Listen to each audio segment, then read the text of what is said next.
afternoon, I'm the Gentleman, this is Gentleman's Pixel Club, and this is Mrs. Pac-Man. Today we're playing Mrs. Pac-Man on the Super Nintendo Entertainment System, again recreated on the MiSTer FPGA, which is a hardware accurate emulation here. This is a game that I've not played ever in the arcades, and I was aware of what it looked like on MAME, and you can see the familiar maze that's just disappeared.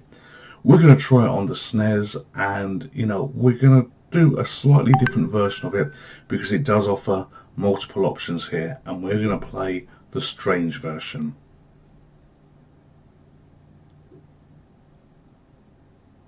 So this is the first time that I was playing this, and I love the fact that the maze was a little bit bigger in what you see. You don't see it all. I'm not quite sure what strange would do as well at this stage. I think I know when I get to the later levels, but I can't be certain here.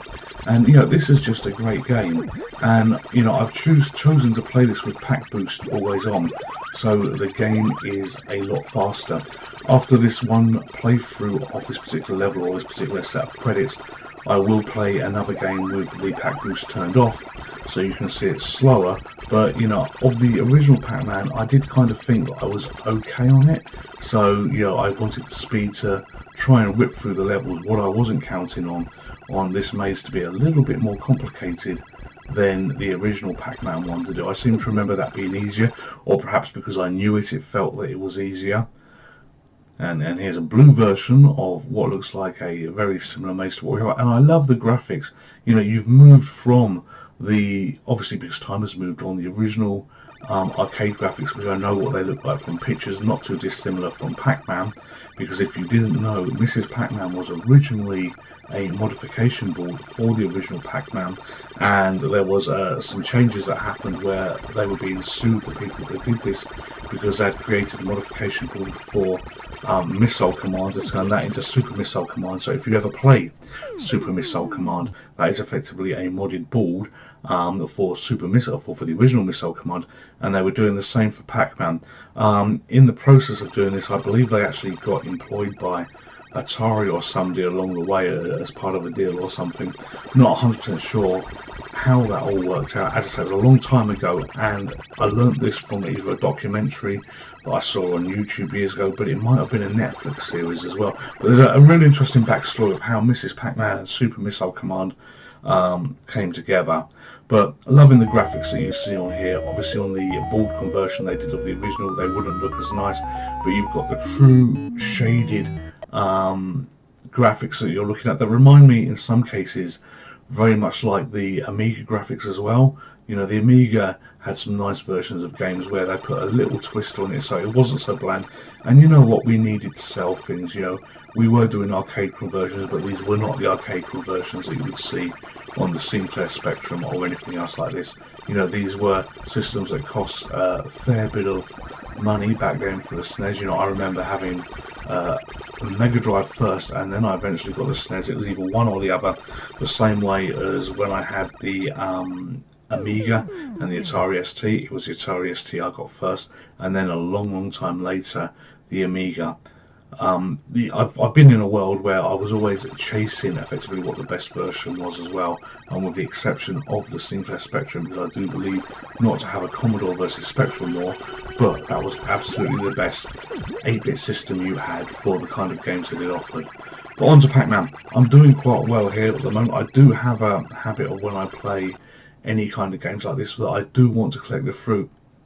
This maze was a bit of a bastard when I first saw this. It was like, dear God, that's not going to be easy. I've been playing the Amiga version of Pac-Man. I think they call it Super Pac-Man, where you're on a static screen. You can extend stuff like on the Bubble Bobble to move through screens. The sprites are a lot bigger than this. The Pac-Man itself is probably 4 times as big as this Mrs. Pac-Man you see here. Although she's on a boost with a pretty trail behind her head, she's must be a quarter of the size of what she is on, or what the equivalent Pac-Man is on the Amiga game. And playing that with some really twisted mazes and things that you had to do allows me to believe that I was reasonably okay on it, and you know, trying to replicate the skills on here. So I'm pushing my luck here, collecting those extra ghosts. You know, something could have gone wrong, and it nearly did that. What I'm going to try and do here is whip across when they're not looking, like now, and get the last point, the last pixel.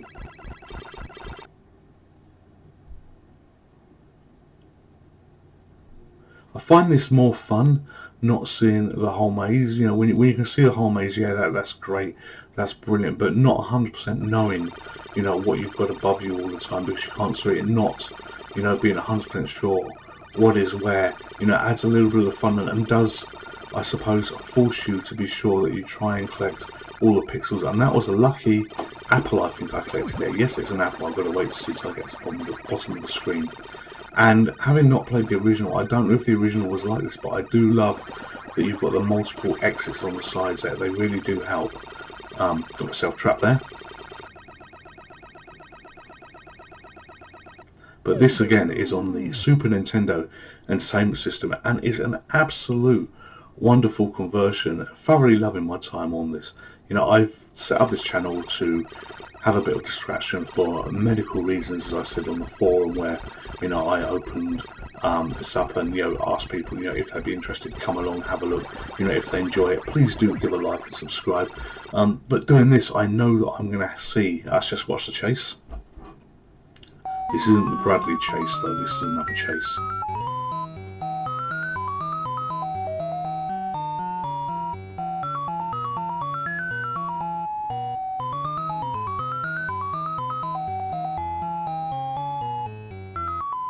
And we're back in the game. Yeah, and this maze was a hell of a shot. Where's all the barriers gone? You know, let's see how well I can do here. So yeah, what was I saying? Yes, doing this channel for, you know, a distraction for some medical reasons, some lifestyle changes that I need to do. You know, I needed something to give me motivation, for want of a better word, to force me to do something. And I'm having a bit of trouble trying to collect that power pin, as you see, because although the maze hasn't got any walls, as you see, we are still working on a grid system. You know, we just cannot see this. And yeah, so there's going to be a lot of games that I'm going to want to play, a lot of games that I'm going to find like this. And I think, you know, it's going to produce a challenge further down the line, where I'm going to have to revisit some of these classics I see, or classics I see in my mind as being a classics of the enjoyment I've got, to, you know, play them a little bit more and just get the most out of them. I was lucky there. Look at this mistake. I should have turned right and gone and got all the ghosts just then. No. I had to focus on the damn pills.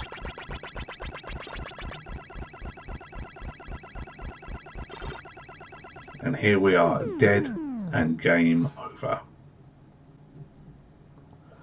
So I picked this game up again, and we're now going to do a one-player version with pack booster turned off, and this is a normal version, just to see how much different it plays. You know, I'm expecting a lot slower game, which is exactly what I get here, you know, at the moment.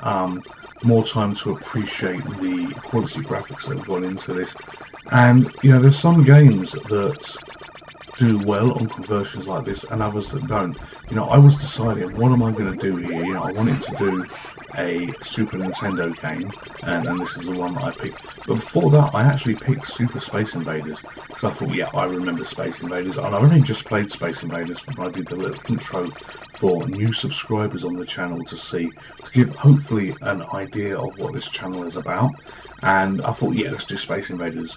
And this new version, I think it was called Invaders 91 or something like that, it was absolutely god-awful. When you turn on Space Invaders, when you fire this up, you would expect pretty graphics, you would expect aliens above, you know, and by pretty graphics, knowing that it's a new version, a conversion of, you know, the old arcade one. But what you got was pretty graphics, but large graphics, and they weren't pretty in such that the Pac-Man version on the Amiga that I've mentioned, although not played on this channel, is pretty and kind of good to look at. But they were just there and cumbersome, and just didn't look, thrown together as disrespectful to the graphic artist. But, you know, they weren't the best to have a look at, and there was no houses. You know, Space Invaders, you expect a row of houses along the bottom to be sitting there for you to defend against. Those are your shields, and there was nothing there. It was a free-for-all where they could just dump their bombs on you as much as they liked. You know, I played through the first level fairly easy. You know, I'm not that good at games, as you know, as you've seen, as you've witnessed, but the first levels I can generally try and manage. But the second level I got to, it was just more of the same, and it was dull. It was dull as watching paintwork dry. You know, there was nothing fun about this. And, you know, this was sold on a title name alone. You know, this was sold thinking, oh yeah, we can sell it. Look, a little bit of skill for me there, moving backwards and forwards to make the ghost change direction. This was sold on a brand name, and, you know, anybody that got that, I would hope they would have been seriously disappointed in, you know, what was actually given to them. You know, it was not Space Invaders, it was just aliens to shoot, nothing below, and there was no redeeming features. So we've seen these acts before on the earlier version. Yeah, I like these kind of cutscenes for people like me, as I say, that are not good at games. They give me a little break, they give me a little moment to pause and wipe those sweaty hands down so I can move on to the next level of almost death. That corner I'm stuck at there, that got me. You know, I tried to go through it for some reason without even noticing that, hang on a minute, I can't fit through that gap. And it's a case of the mind seeing a gap there, but not seeing that it's way too small. Because when you play Pac-Man, you know, normally, and I say this is one of the first times I'm playing Mrs. Pac-Man, but when you play Pac-Man, absolutely normally, you know, if you see a gap, that gap is right for you going through. I don't know whether I'm enjoying the slower pace of this as much. You know, the ghosts I think have also slowed down just a little bit. Maybe it's my imagination, maybe they were going this speed before as well, but it seems to be taking obviously a hell of a lot longer, more time to clear things. But I feel like, you know, I have to watch the ghosts a bit more than what I did. They must be slow. Look, I've got 4 in a row. I didn't manage to do that before.